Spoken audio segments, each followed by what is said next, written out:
Founded in 2014, the Extraordinary Achievers' vision is to empower others to be the best version of themselves. The show is hosted by Chief Lady Waynette Peters, a multi-entrepreneur, empowerment speaker, confidence mentor, positive lifestyle coach, humanitarian ambassador, and a TV host. Lady Waynette is a holder of over 35 international awards for her humanitarian, philanthropic, and international empowerment contributions and holds 2 chieftaincy titles. Welcome to the Extraordinary Achievers Show.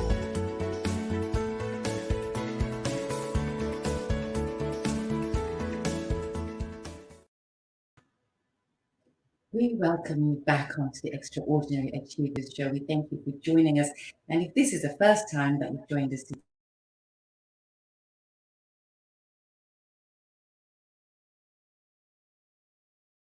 platforms, a Meetup, and our live TV website. So we welcome you from whatever platform that you're on and which one you're using. We also would like to say thank you to all the Facebook platforms that allow us to air live on them. We are live on over 50 Facebook platforms as we speak. Today we have some amazing guests for you and we cannot wait to meet them.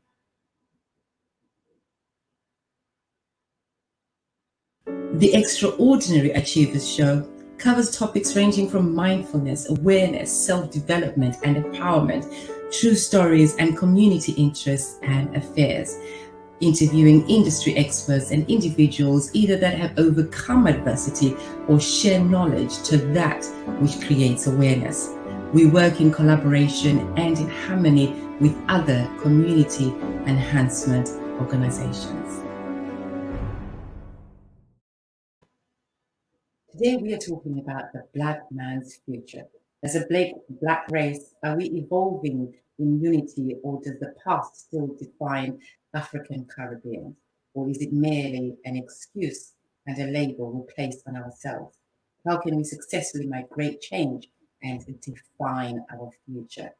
Joining us on the Extraordinary Achievers Show today to explore our topic is Erica Donaldson Ellison, a freelance writer and poet and the founder of Just Saying blog. Erica, good evening and welcome onto the Extraordinary Achievers Show. Hi, nice to be here. Thank you. Thank you for saying yes. Thank you for joining us. Yeah, thank you for inviting me. Thank you. Today we also have Dean Okai Sr., the ADPAC ADPAC SIC founder, who joins us again on the Extraordinary Achievers, a popular guest on the Extraordinary Achievers. We welcome you back and thank you for coming back onto the show.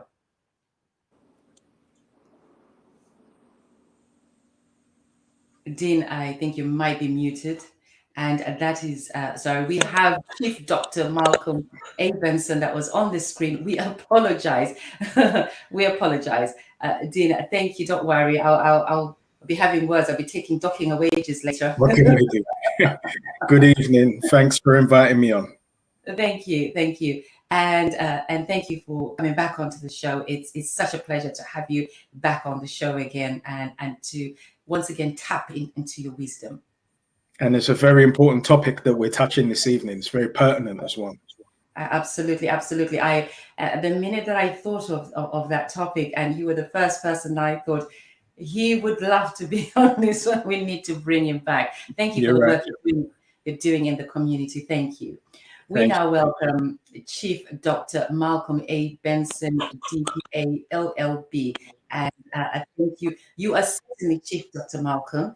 And we welcome you onto the show. Thank you, Dr. Malcolm. Oh, thank you for inviting me. Thank you for having me. It's my pleasure to be part of your program today on this wonderful topic. Fantastic. Thank you. And how is my sister Happiness? Oh, she's wonderful. She's enjoying the last week of summer. Yes. She knows from end of the week she's gonna start school runs again. Yes. So she's making the most of it. Absolutely fantastic, fantastic. And I know she's watching us. So, my dear sister, Mrs. Benson, hello, and thank you for watching us on this show today. We would like to say hello to some of our viewers at home, at work, wherever our viewers are. We would like to welcome you onto the show, and we ask you to please share this program on Facebook platforms. Share this program, please, on WhatsApp pages. Tag a friend. And today it's going to be juicy, it's going to be interesting, and it's going to be powerful. Patrick T says, hey, all, looking forward to listening tonight. And as always, we look forward to your comments and thank you for joining us. And Heather says, good evening, everyone. Looking forward to tonight's show and thank you for joining us again. Norma Ellis, podcaster and author. Norma Ellis says, good evening. Looking forward to this evening conversation. And we know that you will have one or two nuggets to share with us. Louisa Arti from Louisa Favors, Louisa Creations joins us today as she is home in Italy and bring me back something nice. And she says, hello, my dearest friend, and hello, my darling friend. I miss you and I look forward to seeing you when you're back soon. And Sophia Lambro, who is all the way in Greece, joins us today and she says, good evening and good evening to you too. Thank you. Laura Pekin says, good evening all. Thank you for joining us again, Laura. We appreciate you. Alison Cross Jones says, good evening all. An amazing being you are and nice to see you on the show. Bangi says, good evening and good evening to you too. Vicky Gavi, we would like to thank you so very much for sharing this program on every single platform that you have an opportunity to do so and creating some of those amazing TikToks and Instagram pages. You're absolutely awesome. And good evening to you. And Princess Kelsey says, good evening, the Extraordinary Achievers, and good evening to you. And thank you for your assistance. Susan Lee says, good evening. Susan, thank you for joining us. And actually, Graham says, greetings, looking forward to another installment of interesting conversations here. And thank you for the work you're doing in the community. Thank you for being amazing. And Donald says, hello, everyone. Hey, my dear friend, hello. And thank you for being on the show. T. Alabi, a researcher and who has been on this show before and who is a bestie of mine. Good evening to you and thank you for joining us. And Donald says, I believe this will be very interesting. It's going to be super interesting. That much is guaranteed. Thank you. Melissa says, good evening. And Melissa, thank you for being awesome, a special and an absolute doll. Lena says, hello, it's my first time. Yes, we can see that we have a newbie on the show. And Lena, hopefully you'll join us every week. We welcome you on the Extraordinary Achievers show. And please do comment, do ask the guest questions. And that is the reason why they're here. They're here to share their experience, their thoughts, their expertise. And we are here to all be extraordinary achievers together. Irene says, good evening. And how wonderful to see you here, Ebony Ambassador. And you are absolutely awesome and welcome on the Extraordinary Achievers show. Doc Motoko says, good evening, my doctor. Good evening, Doc. Thank you for being on the show. We welcome all your comments and we will read as many comments as we get. We're encouraging questions and comments targeted onto our show today. Are we making excuses? Are we uniting? How can we change the narrative for our future? We would like to welcome Mr. Dean Okai, a senior, on to our screens to take the first question for us today, because I have a question that I know he will be very passionate in answering this one. He has no idea. Dean Okai Senior is a founder of the African Diaspora Public Affairs Committee, which came about after 27 years of business and advocacy through various organizations, starting when he joined Panther UK on May 7th, 1993. The political education led him to speaking at the Brixton Rec for Panther meetings and speaking engagements at SOAS University, Hammersmith and West College. This was the perfect training ground for public speaking and understanding politics from a grassroots level. He has worked across the media production, music publishing, web and graphic design, and a retail business. And he has an amazing shop in Camden. I think you're one of the long-standing business owners in Camden. Is that not correct, Dean? I was for 11 years. I closed it last year. Oh, you closed it last year? Oh my August. God. One year to the day, I realized when I was at the reparations march. Oh, wow. Wow. That was such an amazing place to be. But hopefully all your products are still are available online. We'll talk about that later. In 2017, he set up a think tank called the Solution Room to bring African Caribbean solution providers together to establish community policy for us to lay down as blueprints that lead to establishing our own ecosystem.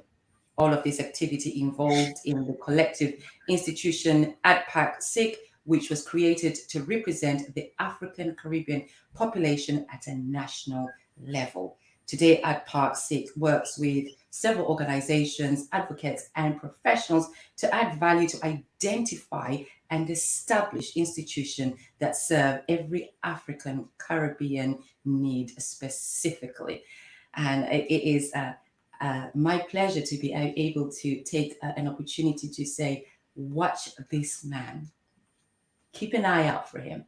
He is the next best thing we have in the United Kingdom, in the whole world. But watch this man.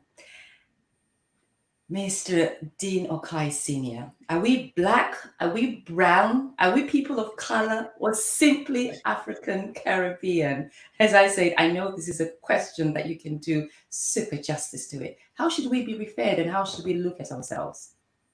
Well, if we break it down to our phenotypes, we are just African. But remember, we have a relationship with Europeans that created a 500-year black experiment. So we are the African subjects of a 500-year European black experiment. Our relationship to that experiment is that we are merely subjects. And for us, this is our matrix. And we won't step outside of the matrix because the steak, which is synthetic, tastes too good. So all of the isms and schisms that have been placed around us, where we've been othered, where we are less than psychologically and spiritually, we've adopted every evolutionary moniker that they've given us. So whether it was colored, black, boy, we've taken it on board. Now, the only way for us to step outside of the 500-year black experiment is to recognize that we are African sovereign people, just like Chinese, who they tried to embroil in the race game and call them yellow, rejected it.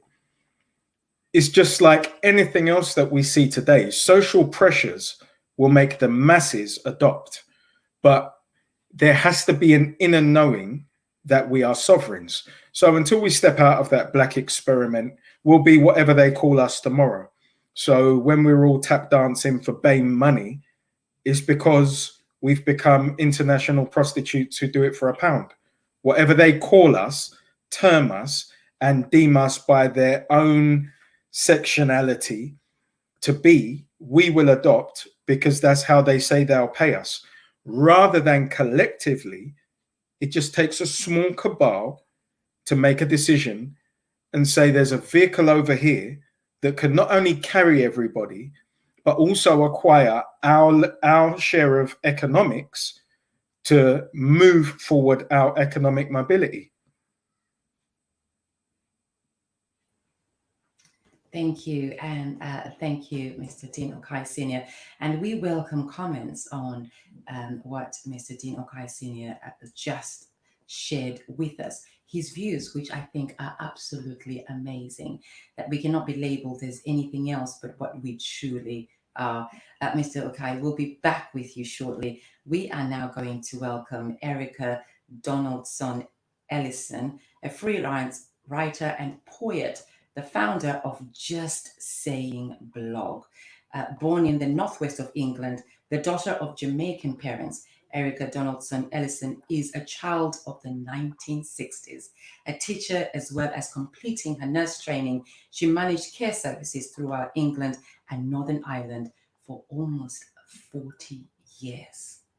She published poems and stories and shared anthologies in the 1980s and 1990s. Since 2020, she has launched as a freelance poet and writer, commenting on Black Lives Matter issues, her work, travel, family, and her interest in health and in spiritual wellness. This is a lady that I have seen her work, heard her name through the grapevine, and I thought she has to be on our show. And I thank you for saying yes, and thank you for joining us. Thank you. Thank you. So thank you. Thank you. Erica, does the past have to define our now and the future?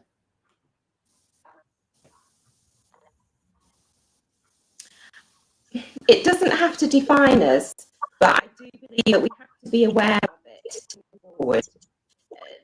Trying to move forward without some sort of concept, without some sort of knowledge of what has happened to us, what's gone before us, doesn't get us anywhere. I feel quite strongly about that. If we try to deny it, to deny our past, to try to ignore our past, then our future becomes very confusing. It's very difficult to understand, what happens to us and why. So I think that, in Dr. Maya Angelou's words, I'm a poet, so I was always going to bring another poet's words, but bringing the gifts that our ancestors gave. I am the dreams and the hopes of the slave. So I rise, I rise, I rise. And I continue to rise. I love that. Erica, we normally listen to motivational speakers, inspirational speakers, and they often say the past doesn't define who we are. It's the now that we have to concentrate on and how we continue in shaping our future. I have often had people saying that our past defines it. I know Power Extra Radio has joined us as one of the audience, and I know that he will have a comment to share with us, and we welcome his comments in the comment box. But some say that because of our past, we can't take it away. It is our past, and so things that happened before are sort of shaping us in the now. Are you saying that it shouldn't shape us now? We should acknowledge our past, but it shouldn't shape us now. Is that correct? I'm saying that we should be aware of it, and it's up to us how much we allow it to define our future. But I'm saying that we must be aware of what's happened in our past so that we can go forward. Thank you. And thank you for elaborating that. Thank you so very much. And we'll be back with you shortly back onto our screens. We are going to read a couple of comments and then we will welcome Chief Dr. Malcolm onto our screens. And Tani says, hello, everyone. Hello to you and thank you for joining us. And we have Power Extra Radio. He says, hi, Dean and good lady. And to you, wonderful man, good evening. And Podcast Anoma says, do so agree, Dean, he is a spot on. He certainly is. And Susan Lee says, hello, Erica. And thank you for joining us, Susan. Dave Sanderson says, good evening, family. So glad to be here. And thank you for joining us. We appreciate that. We're looking forward to as many comments as we can and questions to our panel. Vicky says, history and lessons always be learned by them. Absolutely. Thank you. If you've just joined us on the Extraordinary Achievers Show, we would like to say thank you for joining us. And if this is your first time, we are live every Wednesday at 8 p.m. on YouTube, Twitter, LinkedIn, Facebook, several Facebook platforms, and also on our website. We have a live TV station from our website. We can read comments that come through from YouTube and from Facebook. We encourage you to share on WhatsApp groups, to tag a friend on Facebook, to share on Facebook platforms, and please let's keep the conversation going. We are here to create awareness. We are also here to share information and to unite on all different subjects and topics that are mindful to. we would like to welcome Chief Dr. Malcolm Benson on to the screen. Thank you. Once again, thank you for joining us. Dr. Malcolm A. Benson, the Fellow of the Africa Institute, a legal practitioner and a multi-award-winning director, actor, and producer. I must say, I have been privileged to go to the cinemas and to watch some of the movies that you have directed and produced, and how amazing it is. And Return of the Dawn, which was a movie you watched, is now got a book. Is that correct, Dr. Malcolm? That's absolutely right. Yes. Before we go into my first question for you, can you just tell our viewers just a quick snapshot of what Return of the Dawn is about? Okay, Return of the Dawn is a project that deals with youth violence, county lines, gangs issues that we have in the United Kingdom. So it's a project that exposes the way young people are being exploited by these kingpins, the gang masters here. So the film kind of goes deep into the inner world of the underworld, the gangsters. Not the way we know it, but the way that, the likes of the Italian style mafias, how they operate, how they live within the community. And we don't understand what goes on.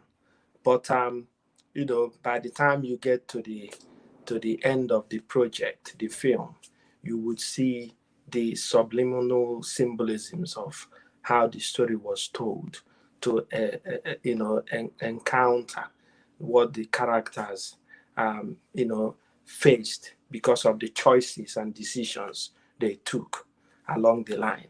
So, in a nutshell, Return of the Dawn is a project that deals with criminalities and youth justice. Thank you.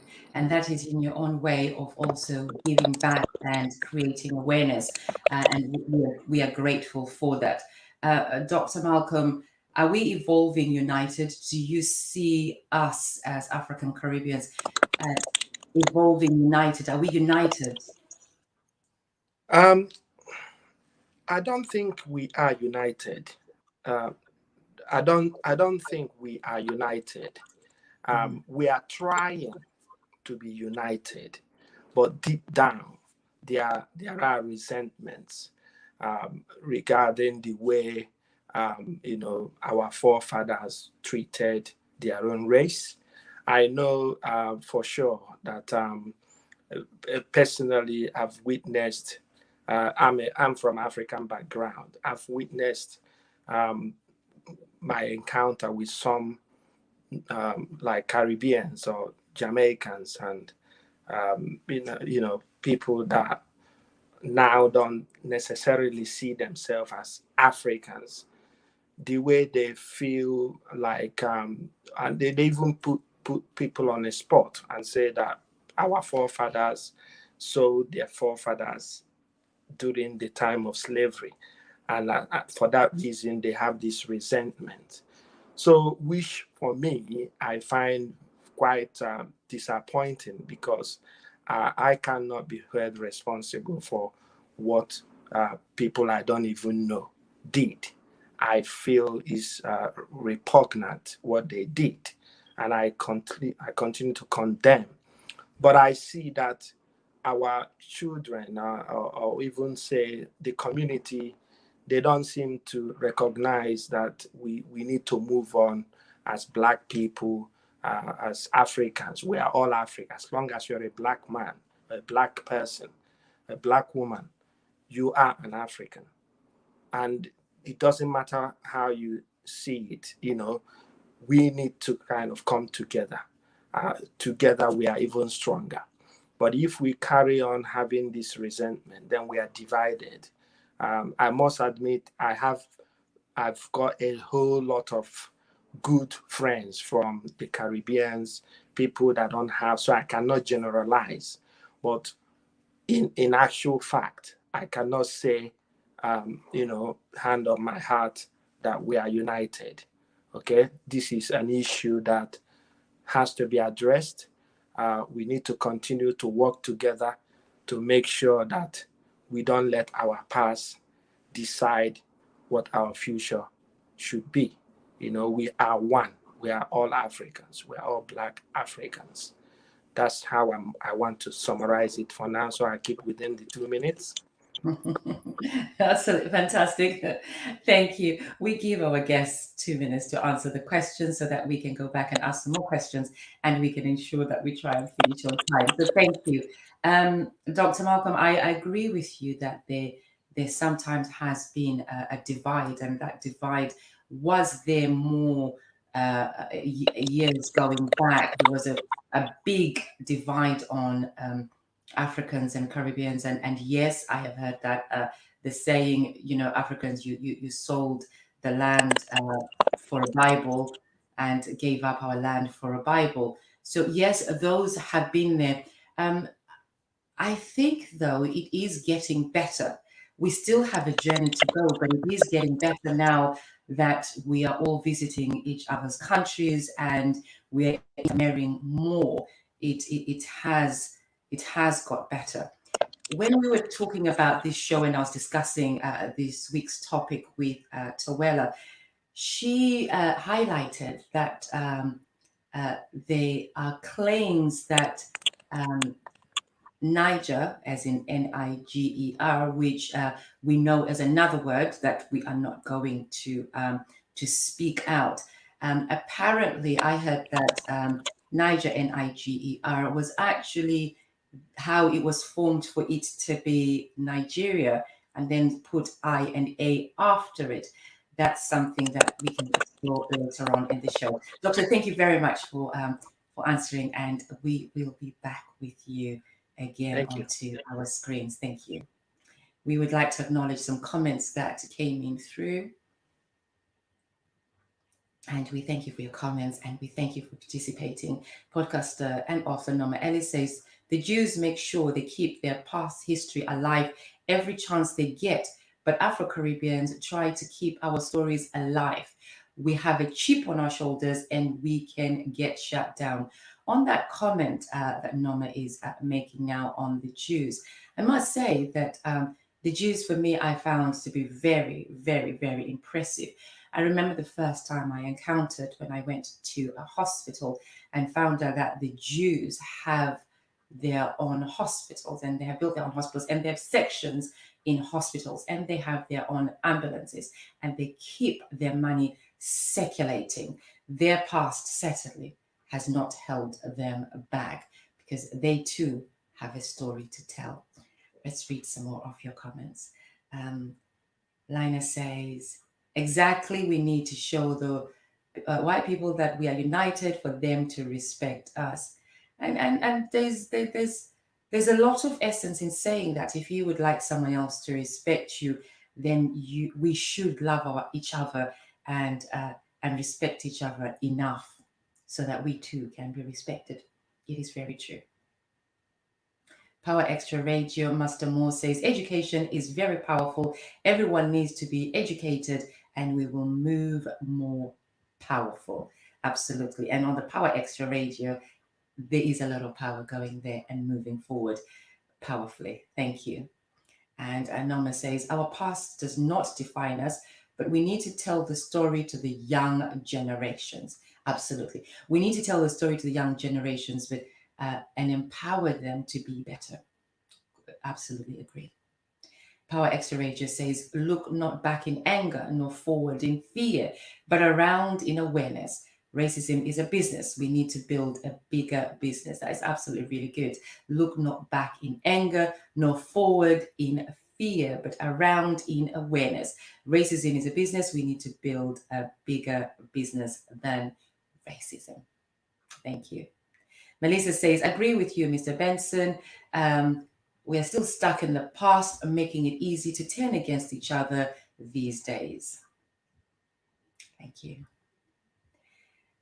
And Josephine Kamara And Prophetess Pastor Josephine Kamara says, indeed, we're not united. We're trying to, because society has shown us that no matter where you come from, you have as long as you're Black, they see us as one Africans. We should learn to love each other because we're still of the same color. Thank you. And Anoma says, we are not united. That's why we are not winning. Absolutely. We will be asking our panel later on how they suggest that we should unite. And Mr. Dean Okai Senior, is the past an excuse? No, it's a reason. So look, I've heard lots of comments. I don't know what people's academic study of African history is, or Europeans' involvement. When I say that we're part of a 500-year Black experiment as Africans, from our kidnap, from colonialization, from intentionally underdeveloping our countries, to our nations receiving independence, which was given, not gained, because independence is gained by warfare. So when it's given, you are still governed by the so-called mother nations. So whenever we had any leadership that was determined to become self-determined economically, they were assassinated. So I think it shows a slight naivety and lack of awareness around history when we talk about excuses. And the fact that we enter our children into a system that is created to oppress us is why we remain in the same situation. So we cannot talk about Jews without first understanding that Ashkenazi Eastern European Jews extrapolated themselves from the system, which is a national system. They're not under the Department for Education with their schools because their schools have a sovereign status. They teach their own curriculum. They uphold, promote, and preserve all of their cultural traditions. They don't capitulate any of that for any reason, because if you try to force them to do that, you'll be labeled anti-Semitic. Now, I use the term Afrophobic because if you force us to capitulate to your system, then you're Afrophobic. We know this as a byproduct of your history, which kidnapped us and made the legislation of our kidnap legal, which made the torture of our people legal, where if we were raped, beaten, or killed was not against their law. Now, in the Caribbean, it was out of sight, out of mind, which is kind of how British racism is enacted. Whereas in the States, they were on domestic territory in terms of the enslavement. But let's not be under any illusion that England and the alphabet soup that they have as their international intelligence agencies continually with other delivery partners underdevelop our progress. In this country, where we've been for over 70 years, institutional racism from the police, from the NHS, from employers, from local authorities has always been and remains in subtler and more sophisticated ways of delivery. Now, the only way to circumvent that is to work within self-determination by recognizing our sovereignty. First, you would have to identify by ethnicity as Africans and not by race as Black, because Black doesn't mean anything. Anybody can self-elect to be Black and thereby usurp our funds, monies that are intended for the so-called Black community, because it actually means nothing legally. So as Africans or African Caribbeans, because it's a term that we're used to and comfortable with, now that term doesn't just mean Africans from the Caribbean, it encompasses Africans, African people from the Caribbean, and mixed race people in Britain. As Africans of the diaspora, we have to understand that we have a commonality. So ADPAC always looks for our common denominators, because if we can suffer a common fate, then we have to understand that we move forward under certain auspices on code. That codification is an economic union. The European Union wasn't a cultural union. Italians don't respect English food. It was an economic union, which is why it worked. When we extrapolate our finances to establish first our own academic trusts, then we teach our children outside of legislation. And then it is just a process of osmosis, of onboarding our children from their schools to ours as we build a robustness and have access to the statutory funds per child. Now we're thinking independently. And it's not because we all get on. No group of people all like each other or get on. We're the only people who wholesale purchase this naive statement, we don't get on. We do get on. Plenty of African and African Caribbean people run businesses, have successful communities in pockets. We are collectively inadequate. So once we recognize that we're just representative of any other people, it only takes a small cabal and the correct vehicle to improve and increase our socioeconomic mobility. And then it's whether we adopt en masse. So there's no big masterclass that's going to happen for African people in Britain. Slow exposure, drip feeding, being consistent with delivery every day, demonstrable services that are superior to what the so-called host nation offers. And that's the only way that we're going to circumvent the effects of racism. Not by English people being decent, because we're not talking about individuals now, we're talking about systems. And the system is institutionally racist. Thank you, Mr. Dean Okai, a senior. Can you tell us, what is ADPAC aiming for in ADPAC? What are you aiming to actually bring to us? And how can we be part of ADPAC to make that difference?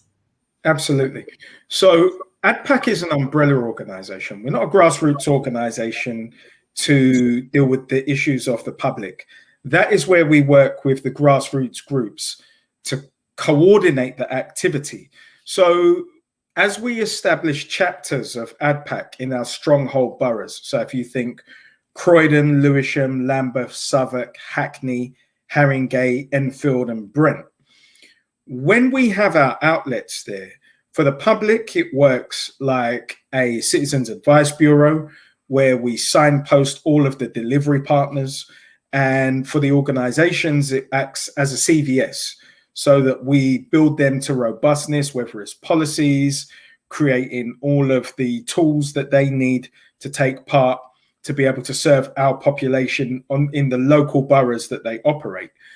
At another level, it is lobbying and advocacy. So at the moment, we're seeking to affect the terms of reference that are Black and Asian. You see, there's a difference. Asians are being identified by ethnicity, and we're being identified by race, which is why they have access to certain resources that can be ring-fenced, that nobody can self-elect to be Asian. So we want to change the terms of reference to African Caribbean from Black, because at the moment, anybody who isn't a heterosexual white man can self-elect to be politically Black. Also, we're about to incorporate an academic trust, which therefore gives us the ability to teach our children under our own curriculum, developed by Kay Johnston, who the Department for Education plagiarized her entire curriculum. So when we talk about institutional racism, perfect case in point, Kay Johnston is a 40-year plus head teacher who developed the Diamond Enterprise curriculum. She put that forward to gain a free school license, to which she was turned down, but they found her intellectual capital quite attractive. They then character assassinated her publicly for a year, which the case was just dismissed recently. And now they've stolen her intellectual property, which we will also be creating a case to go after them.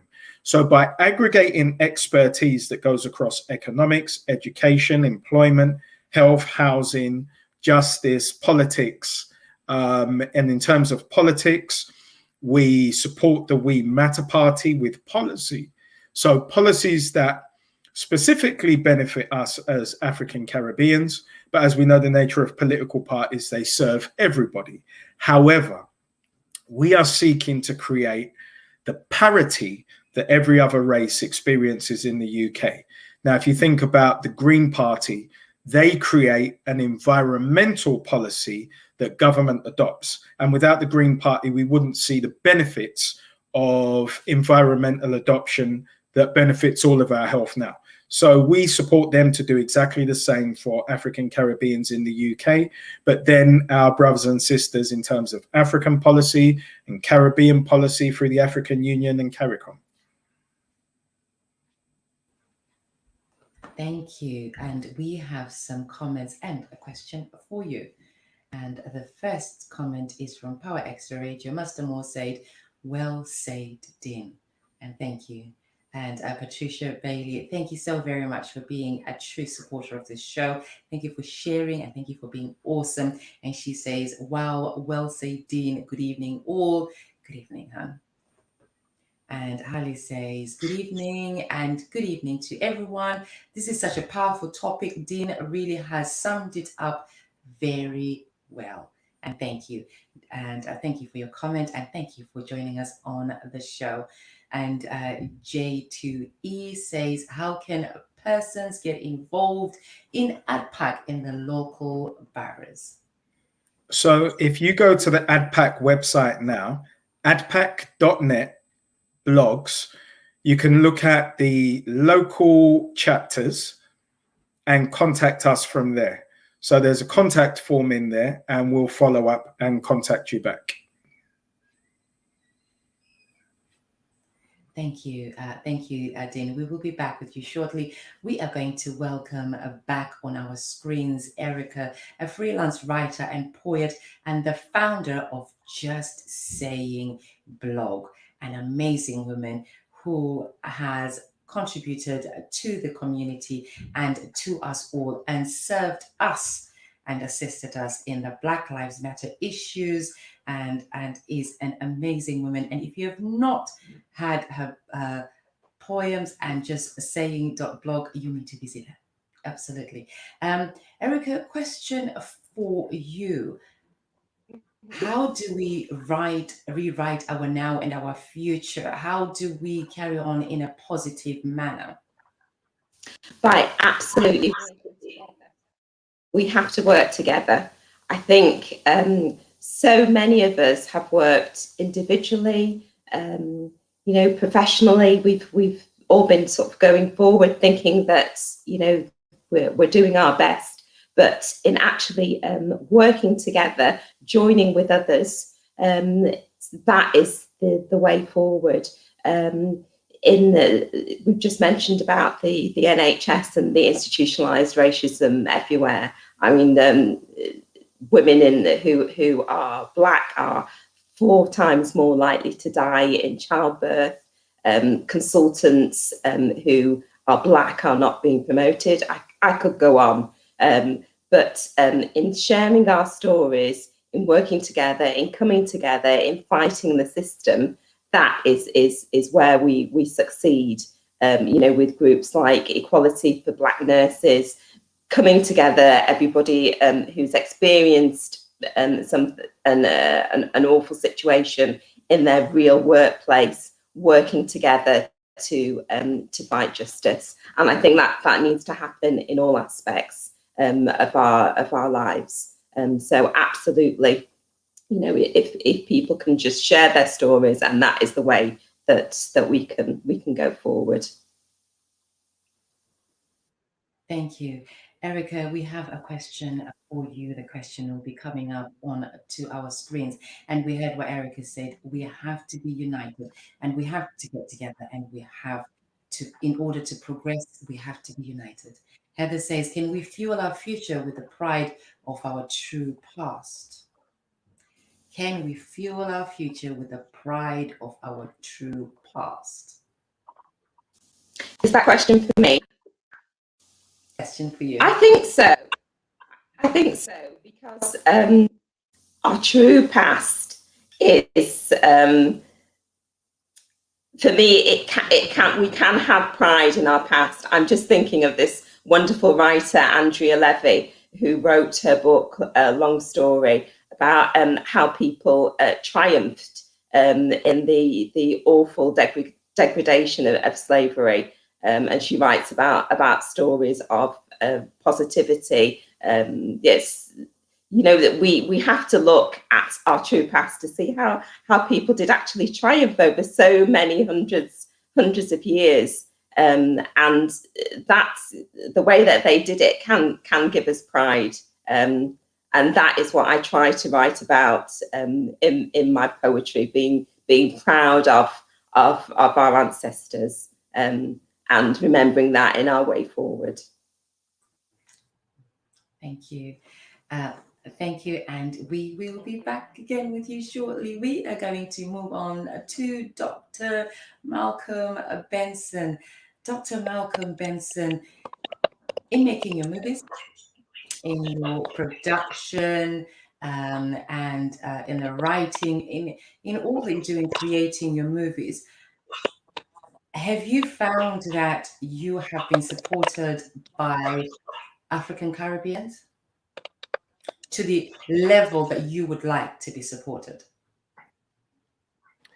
To be honest with you, if I have 1, 2, 3, 4, or 5 people supporting me, I appreciate them as much as I could appreciate 100 and 1,000 people supporting me. Every single person that supports me or buys my book or sees my movie, I have a lot of respect for, because it's a very hard life out there. It's we live in a world of rejection. All right. So when we talk about working together, it's always very easy to say, easier said than done. It's a hard world out there. It's very competitive world out there. So I'm not looking out, is this person Caribbean or African or white? I just appreciate everyone that supports me. But on a kind of a similar note, I would say that we, the Africans, or I like to use the word black people, because we are color, our color is black, without going into the political correctness of it. We have to work together and support one another. We're not doing that as much. All right. We have a lot of black people in prominent positions in the UK here, which obviously, because of the complaints and the issue of institutional racism, challenging it, things have happened, and they find themselves in top positions. What are they doing? What are they doing for their own fellow black people or Africans? When they are comfortable in a position, I can tell you that we are not actually empowering each other enough. We are not empowering our own enough. We've seen situations where black people are so against their own blacks in prime positions. They don't enable their own to come up the ladder. I don't know whether it is because they feel threatened. If we are looking at working together and helping each other to climb the ladder, you find that we would even be stronger to help one another in the society. I'm not the type that encourages all these stigmas and continuing lamentation about what has happened to us, and I respect those who do, right? I'm not criticizing those who do, but there are different ways of tackling an issue, right? You might tackle it this way, I might tackle it that way. But I'm thinking, and I'm very convinced by this, that if Black people enable one another, we can actually reach the mountain.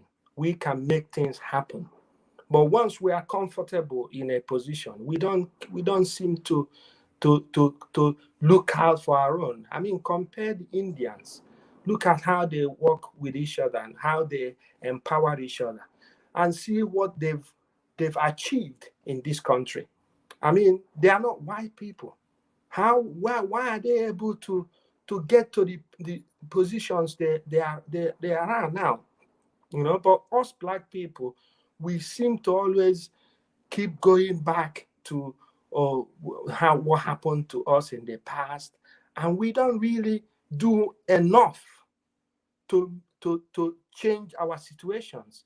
You know, we have serious issues, Black on Black, xenophobics, different things that when you see it, you feel morally repulsed about a fellow Black person doing such thing to their own.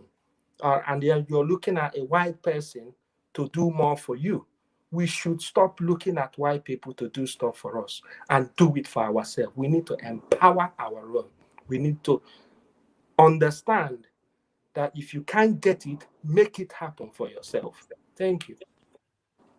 That is powerful, and I've been waiting to hear that all night, which is, I personally think that we should start doing things for ourselves and stop looking at other people to do other things for us. I also think that as African Caribbeans, Black people, that we should also have more respect for each other.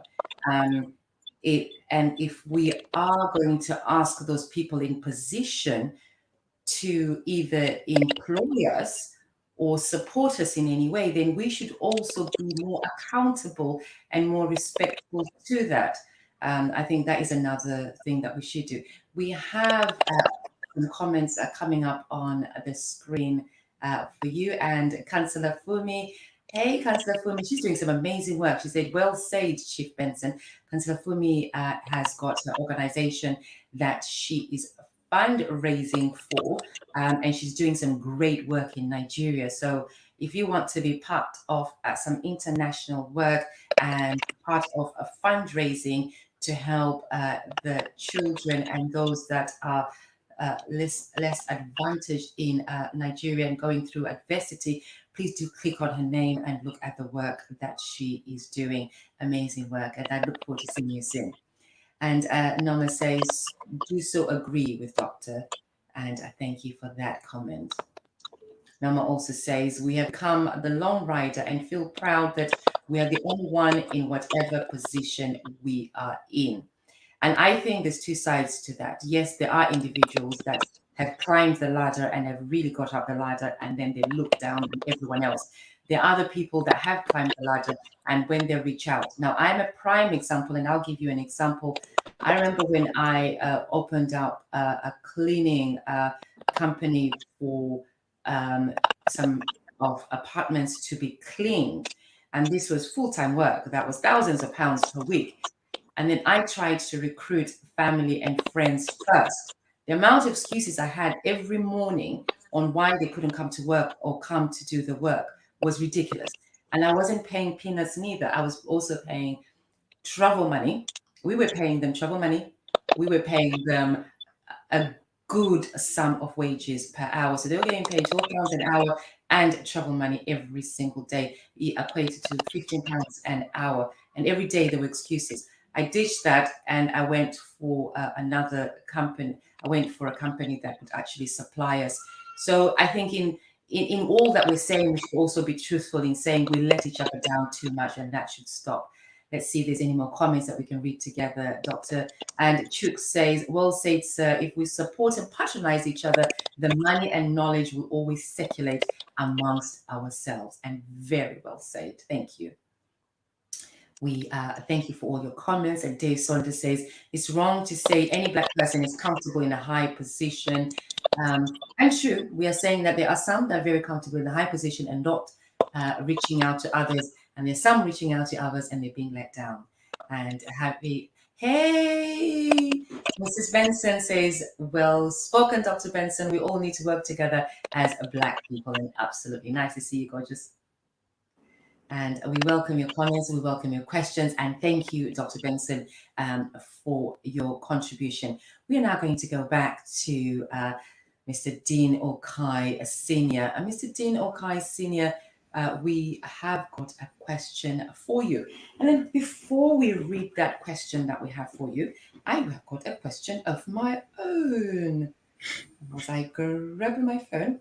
Now, we have Black billionaires, and we've got Black billionaires like Oprah Winfrey, Michael Jordan, Robert Smith, Aliko Dangote, Mike Adenego, and Patrice Motsepe, Mohammed Ibrahim, Isabel dos Santos, and we have Flora Runshaw, we have David Stewart, Jay-Z, Abul Samad, Strive Masiwat, and we have Mohammed Hussein, we have Michael Leachin, we have Femi Otidola, we have Alexander Cup, we have Robert L. Johnson, we have individuals like Mr. Tyler Perry, we have individuals that are doing so well financially out there. What makes them so special, and why have they got into the billionaires list? What have they done right? Well, focus and discipline. Discipline is the key. Can you, for no reason, dedicate yourself to your specific craft when nobody believes in you and there are no resources to say that you can identify? Would you work for a year? So if I asked anybody out here to work on their craft, on a particular discipline for 12 months with no money, would they do it? 99% of people would say no. 1% of people would say yes. And 0.0002 would stay dedicated to the actual path. So this is what separates. And it's a knowing. It's not an intellectual knowing. Knowing like brushing your teeth is secondary. Knowing like putting on your clothes in the dark is secondary. It's a knowing that is an inner spiritual, it's informed by the spiritual component, which again, we discount as Africans based on the indoctrination of Western religion or Eastern religion. Either way, we were Africans with our own spirituality long before Islam, Christianity, or Judaism were on the scene.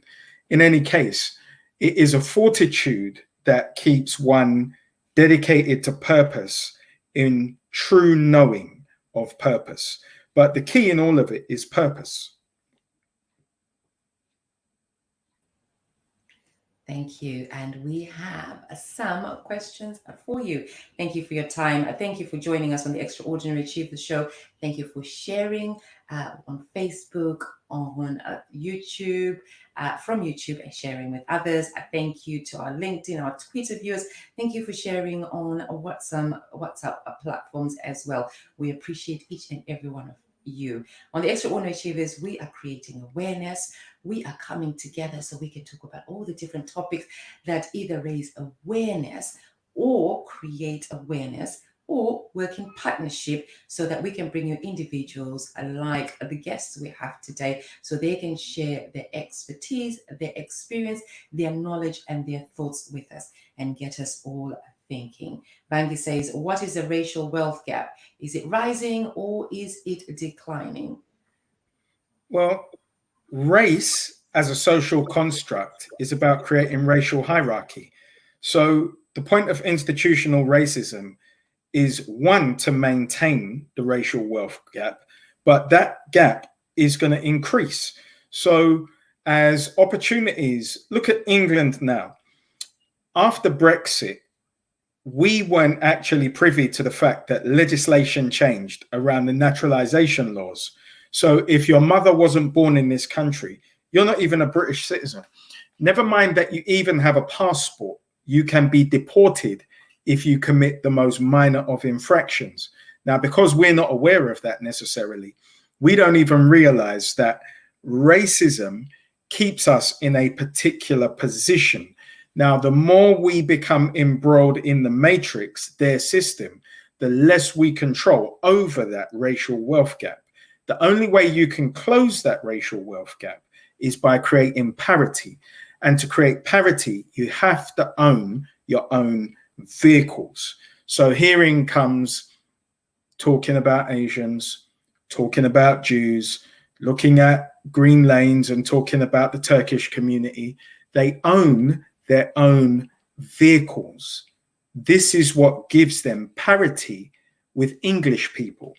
We aren't realizing economic parity because we refuse to adopt our own vehicles. It's like there is some hope or faith that an English system based on decency will do what it's never done, and it never will. So thereby, the wealth gap will continue to grow. Now, if our children are indoctrinated into schools that fail our children more and more by design, not by default, but by design, where our children can be put into pupil referral units or now custody centers from the age of 12, not for committing crimes, but because the schools and the teachers just can't be bothered with us. So imagine this child who's entered into that system, competing with a child who is protected, where all of the 21st century innovations are wrapped around that child's life, and then saying they hadn't even start. This is England. This is a first world country. We all had the same education. We don't, but we continue to pretend because we fail to analyze what is actually being done systemically. So systemically, the racial wealth gap is on the increase, and it will continue to increase, where in a decade's time will be a permanent underclass. Now, with the erasure of cash and the adoption of central banking digital currencies, which all Western nations have adopted, including the Bank of England, they just haven't come on stream because of security issues. So when China stops hacking everybody's blockchains, we will have a digital currency that offers the state complete control over all citizens, because you can be turned off. So the wealth gap is on the increase, and that will turn us into a criminal class instead of a working class if we stay on the same trajectory that we're on and refuse to escape the matrix. Not all of us. It's only choice. It's not by force. So whoever chooses to adopt a system which is specifically created for them will benefit from it, because then we create our own parity. We go after government contracts as a people, which makes us an easily identifiable economic group, which currently we're not. We're not an identifiable economic group. We're definitely not a respected economic group. We aren't even aware what our contribution is to the UK GDP. Thank you. We have another question again for you, Dean. And thank you for your comments, and thank you for your questions. We thank you for joining us on the Extraordinary Achievers show, and we thank you for being part of change. In today's program, we are trying to have the first step towards change.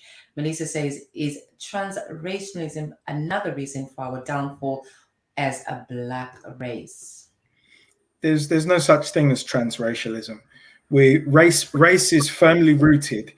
So if you get stopped by a policeman, they are going to identify you as an IC3 as opposed to an IC1. So there is no transracialism in the UK. We are separated and segregated by a system. So if you look on the scale, they go up to IC7, we are IC3. So we don't live in a post-racial society, and there is no transracialism.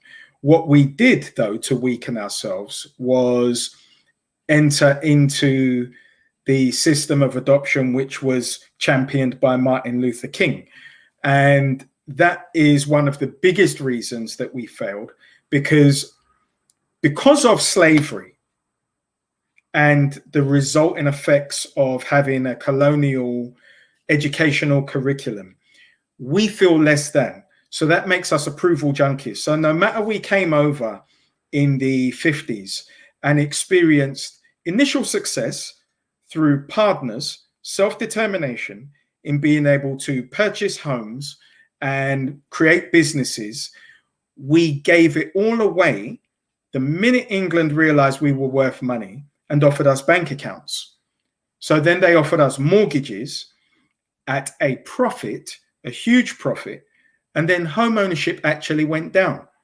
So because we seek to assimilate so much based on our need for approval, which is because we've never applied the psychological and spiritual reparations to ourselves as a people, as a byproduct of the African Holocaust that led to the slave trade, and then all of the oppression that happened after that. So some could call it an excuse. Why do individuals escape? But it's the same argument as Grenfell, isn't it? Few individuals will escape, but by the design of the construction, most of the people will perish in a fire because it wasn't created with them in mind to escape. So understanding the nature of systems will enable us to circumvent the effects of racism, to circumvent the effects of the wealth gap, and circumvent the effects of any form of oppression from Europeans, because we can revert to our own socio-economic systems that work specifically for us because they were designed for us to flourish, as opposed to us buffering their system as something other than, which is why they can just put us on a plane and deport us. And don't think they couldn't do that to the entirety of our almost 3 million population tomorrow. Absolutely, and very well said. We have the last question for you to give us a snapshot answer to this one. We have Seke Kola Adene from A Sound Mind. Seke Kola Adene is doing some amazing work for Sound Mind. They actually feed people every Friday with the donations of their over 50,000 people that they have. Beautiful. And this is a true example of an African Caribbean that is doing amazing work and reaching out for others. So what Seke Kola Adene does is that he actually gets others involved in making that change and also creating that awareness that there are others that need help. So for those at the top and those that can reach out for others. We appreciate you and we appreciate Sound Mind. His question is, why do we call each other the N-word but get vehemently upset when a white person uses the N-word? And what a prominent question to ask. Why are we so comfortable with this N-word and then we get so mad when we hear it from it coming from a white person, from an English person, from a Caucasian? Why are people so comfortable in creating songs that have got N-words with them? And how do they feel then when they're being now recited by others? Mr. Dino Kai Sr., please answer this one for us. Absolutely. So first of all, Kola, please go to our website, adpac.net. We'd love to work with you at some stage and learn more about what you do. The reason we use it is because we have no code. We don't have a code of conduct that talks about whether we should use it publicly. So when you look at discernment, we lack basic discernment that other races have. Asians call each other in private the P word when they're playing and laughing about it. Is that we do it publicly. Now, it's very simple why we have a low tolerance of Europeans saying it, because it actually dehumanized us, and they were the ones who created that dehumanization of us systematically by using that word, so that we came into a class of livestock. However, our adoption over more recent years, especially through hip hop, it's always been something that we've used. For some, it's become a term of endearment, but it is a definite demonstration of a psychological and spiritual impairment that we hold. So we cannot be compared with any other race, because no other race went through a 225-year slave trade where they were robbed of their language, culture, land, put into a place where they were treated as livestock, and then given an educational curriculum that just mirrored all of that back to them. So none of these institutions have actually advanced much since we were released from slavery. The treatment that is insidious just becomes more sophisticated. So when they recognized us as educationally subnormal when we came here as the Windrush generation, now they don't even speak on it. They just put us into pupil referral units and custody centers. So we are still treated as N-words. When we cease to go through their institutions of indoctrination, we will cease to adopt the oppressive terms that they've given us, because we will give ourselves reparations, the psychological and spiritual reparations that we deserve and our children deserve. Indigo children are more spiritually inclined to be empaths, and we're ignoring that when we put them into schools that were created in terms of the systems to contain their minds. Infinite possibilities cannot be realized by engaging with a state and putting our children in a system that was designed to oppress them.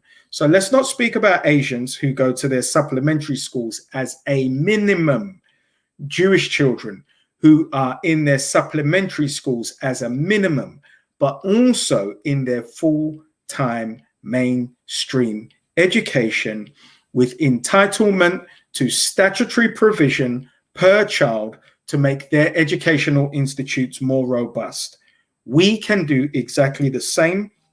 And when our educational trust comes on stream, it will be offered to all of our independent schools nationwide to become members. So in the same way that you would go into an academic trust now and think that you would have some recourse from the law, you don't, because they live in sovereign law, which is what trusts are.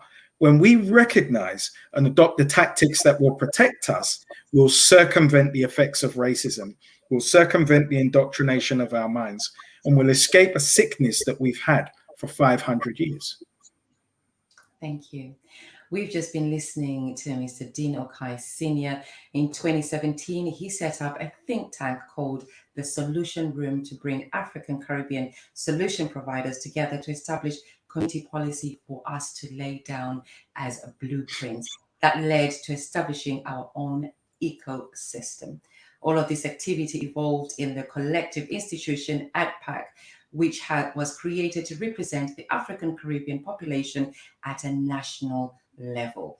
Today, ADPAC works with several organizations, advocates, and professionals to add a value to identify and to establish institutions that serve every African Caribbean needs specifically. We thank you for being on the Extraordinary Achievers show again today. I thank you for your friendship, your comradeship, and I thank you for being inspirational and for being a role model to others. Thank you for joining us today. Thank you for the platform. I appreciate it. Thank you. And I will make sure that I connect you with Seke Kola Adene from Sound Mind as well. Okay, thank you. We would like to welcome onto our screen Dr. Benson, Chief Dr. Benson. Thank you once again for having to have joined us on the Extraordinary Achievers show today. Chief Dr. Benson, in moving forward, what are your suggestions in terms of moving forward?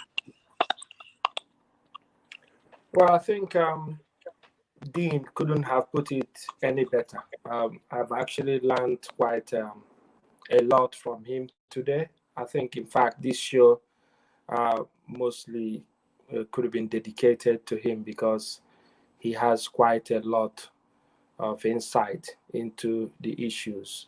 and where we could make amends. But sometimes I also think about what would have happened if the white men never went to Africa. What sort of Africa could we or world could we have? I kind of feel nothing happens for everything happens for a reason. Um, Perhaps that's the way God wants it to happen, and we need to find a way to kind of deal with the dilemma we find ourselves in. And year on year we are revisiting the trauma, and again today is another testimony of that, listening to Honorable Dean, if I may use that word.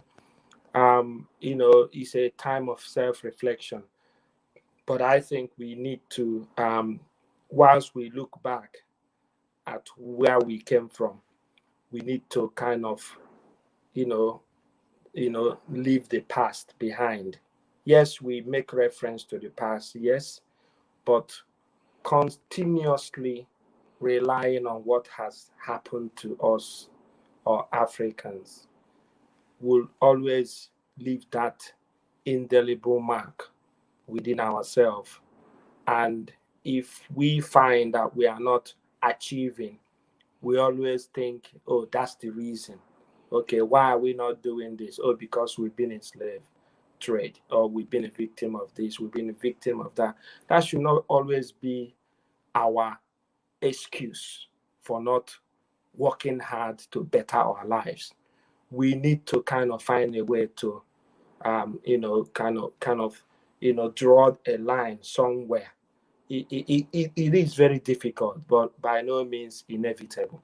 We need to find a way to move forward, because 10 years from now, 20 years from now, 50 years from now, if we are still saying the same thing, then we are not doing ourselves any justice. We are simply going to keep on saying and lamenting and lamenting and lamenting that this has happened to us, and for that reason, we will never. I mean, look at it's a typical example where black person will turn around and call a fellow black person nigger. Then you blame the white person because you've been entrapped in slavery. Then you inherited the language. Then you're calling yourself nigger. And then you expect a white person who then calls you nigger to be racist. Why don't you stop calling yourself nigger? I just don't understand it, because I wouldn't call another black person nigger. Yeah, sometimes it depends on your upbringing. How were you brought up? What sort of education did you have? What sort of friendship did you develop? So to turn around and use a word that is some people find quite offensive, it's not really the answer. And we can't keep having an excuse for not doing things right. We need to kind of find a way to move forward and empower ourselves, work together, and create opportunities for ourselves, get educated, work hard, and we can all find a way. Life is too short. We have to find a way to live through life and make a better impact in the society. That's really my take here. It's on us. Thank you. Thank you. Chief Dr. Malcolm A. Benson, DPA, LLB, a fellow of the Africa Institute and legal practitioner, and a multi award-winning film director, actor, and producer. Thank you so very much. We had you on the program today because you are an African Caribbean Black person that is doing very well, and you are encouraging others, and you are making a difference. You have always inspired me with every new movie and your willingness to help and of being a friend and of being a comrade. And I appreciate you, and I appreciate Happy as well, Mrs. Benson. I appreciate both of you because you are making a change. Thank you for having joined us on the Extraordinary Achievers Show. Thank you. And we are now going to welcome Erica Donaldson Ellison, a freelance writer and poet and the founder of Just Saying a blog, born in the northwest of England and the daughter of Jamaican parents. Erica Donaldson is a child of the 1960s. She has published poems and stories and shared anthologies in the 1980s and 1990s. Since 2020, she has launched a freelance poet and a writer commenting on Black Lives Matter issues, her work, travel, family, and her interest in health and spiritual wellness. And she has also managed care services throughout England and Northern Ireland for almost 40 years. Erica, in moving forward, in the now and in the future, what are your suggestions? How do we move forward? There is rage and hurt, when people realise how much systematic racism is affecting their lives. And that has to be acknowledged. We have to sit with it. We have to realise that is happening. We have to look at the statistics. We have to realise it's here, because some people, may still be in denial. And then we have to move forward by working together, by joining our stories, by helping each other, by helping ourselves. And that is the way that my mother's story, my mama's story, is no longer my story. My story will no longer be my daughter's story. We can do it if we work together, and once we get to those top positions, because as was acknowledged before, some people are in those top positions and they have to reach out and they have to help those others who are reaching to get there. And we have to do that now. We can't keep putting it off or just trying to sort out our own futures, because as it has already been said, we do not want to be having this conversation again.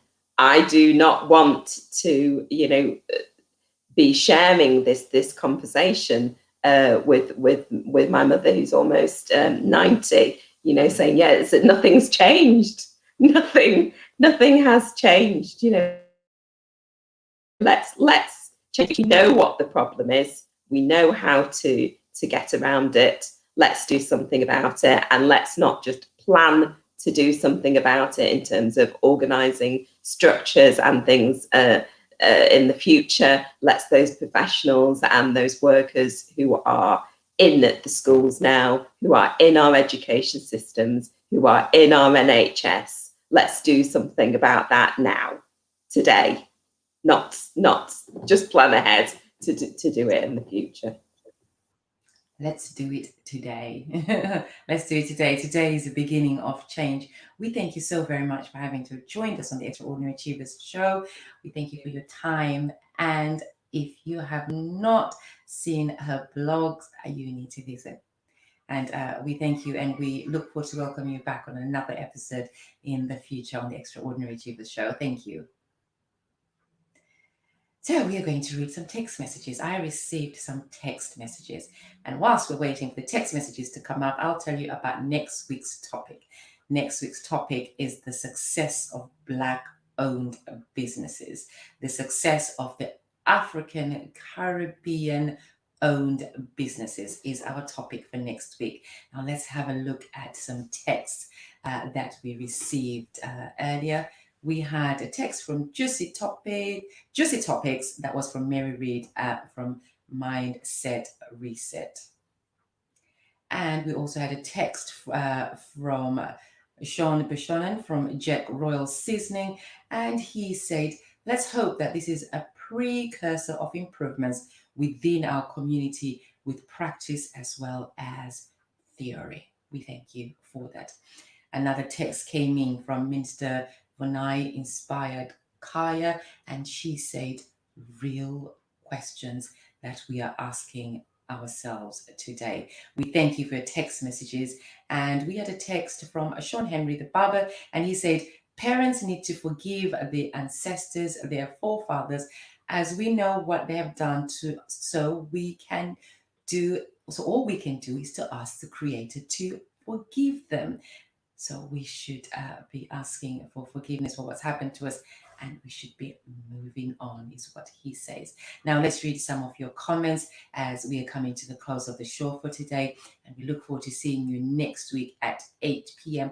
as we look at the success of Black-owned businesses, the success of the African Caribbean businesses. J2E says, would they be able to afford working without a salary for a year if there's no other support? It's like a double-edged sword not having resources. Thank you. Noma says, it is too late for us, Dean, as the new world order is at hand. I don't think it's ever too late. We cannot give up. We cannot give up because of our children. We cannot give up because of our grandchildren and their children. We have to keep going. Sergey Kola Adene says, I thank you, Lady Wena Peters, for your positive contribution to the community, and thank you for being so supportive. We truly appreciate you, and I truly appreciate you. Dave Saunders says, your word is food. Dino Kai certainly is. Vangi says, thank you, Dino Kai Senior, for the good answer that you responded to her question. And Heather says, great guest. Thank you, Lady Wynette, and thank you for being a great audience and great guests. You're doing a great job indeed, and thank you for being supportive and for joining us and for your amazing work. Vicky says, unite with love and let's do this together. So absolutely true. We can unite and do it together. And we have Ishinga Alexis and fantastic, powerful movie by the great doctor. I thank you for your groundbreaking work for us all. Yes, Mr. Malcolm Benson, he has been doing so much greatness. And we will be having Colin join us on one of our upcoming shows because he's written several books and we would like to talk to him about his journey and his books. And we have Mr. Paseta himself says, good evening, and thank you to the amazing work you're doing with those that are less advantaged and those with disabilities. We appreciate you. We appreciate you for watching the Extraordinary Achievers Show. We thank you for sharing YouTube, Twitter, LinkedIn, Facebook platforms, and also our live TV on our website. We thank you all, and we encourage you to please subscribe on our website and also subscribe to YouTube and to the Extraordinary Achievers page, or to follow me on my personal page. We thank you for your contribution. We thank you for creating awareness together with our guests, for supporting them and to working with them. And remember that we have got Just Saying blogs for us to follow and to support.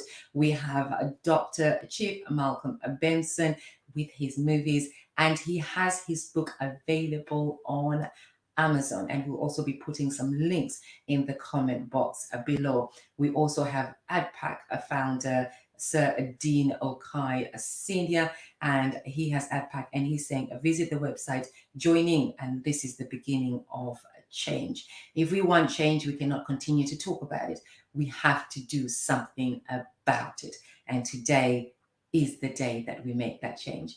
We thank you for joining us again next week, and for every other Wednesday, every Wednesday at 8 p.m. Please do join us and follow us on our website and our platforms to see what topics are coming up next.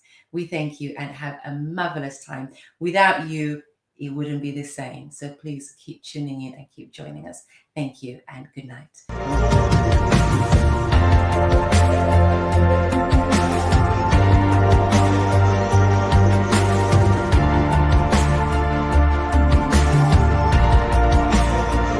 Thank you for watching. You can now follow us on Facebook and subscribe our YouTube channel. Don't forget to like, share, and comment.